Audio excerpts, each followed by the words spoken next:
మంగ్లీ కేసులో తాజా అప్డేట్స్ చూద్దాం. ఈ మైక్రో ఫైనాన్స్ చీటింగ్ కేసులో ప్రధాన నిందితుడిగా భావిస్తున్న రమావత్ మధును పోలీసులు నిన్న అరెస్ట్ చేయడం జరిగింది. అయితే తనపై వచ్చిన ఆరోపణలను మంగ్లీ తీవ్రంగా ఖండించారు.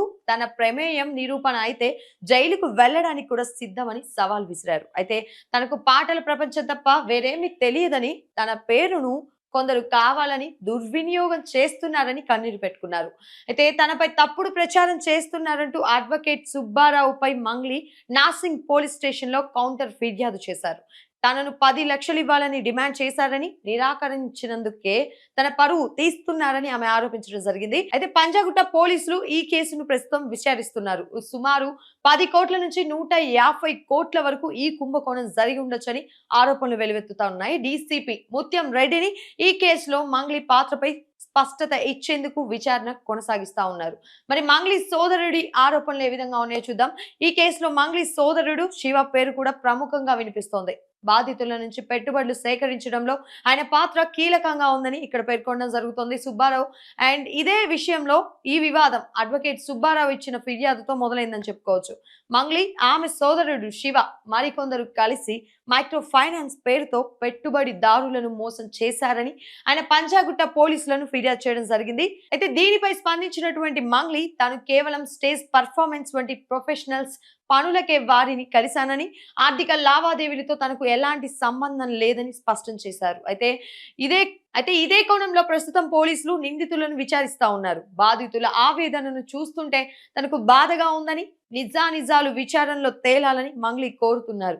ఇక్కడే మరికొందరి పేర్లు కూడా వినిపిస్తా ఉన్నాయి. బాలాజీ నాయక్ అండ్ మధు నాయక్ ఎవరైతే ప్రధాన నిందితుడు అన్నారో, సో వీళ్ళకి అంటే దగ్గర ఇంతకు ముందు కూడా వీళ్ళు ఇలాంటి స్కాములు చేసిన కోణంలో బయటకు వచ్చాయి. మనం చూస్తా ఉన్నాం ఈ విజువల్స్ అన్నిటిని కూడా. సో వాళ్ళకి సంబంధించే ఈ స్కామ్ కూడా, ఈ మైక్రో ఫైనాన్స్ స్కామ్ కూడా బయటకు వచ్చిందని చెప్పేసి మనం అనుకోవచ్చు. అయితే ఈ మైక్రో ఫైనాన్స్ మొత్తం ఏదైతే స్కామ్ నడుస్తా ఉందో దీనికి సంబంధించి మొత్తం మంగ్లీకి మాత్రం ఎటువంటి సంబంధం లేదని చెప్పేసి విచారణ అనేది కొనసాగుతా ఉంది.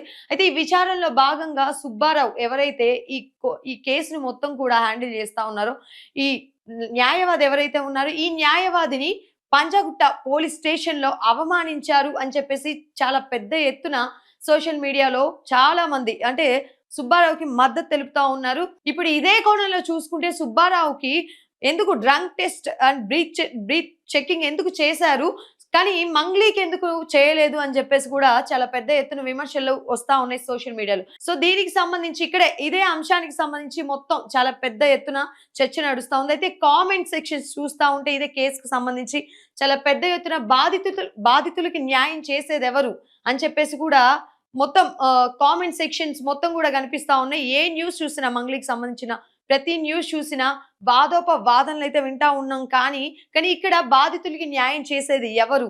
తప్పుదోవ పడతా ఉంది ఈ కేసు అని చెప్పేసి చాలా పెద్ద ఎత్తున సోషల్ మీడియాలో కామెంట్లు అయితే మనం చూస్తా ఉన్నాం. సో ఇది ఒక్కసారి ఈ కామెంట్ చూసే ప్రయత్నం చేద్దాం.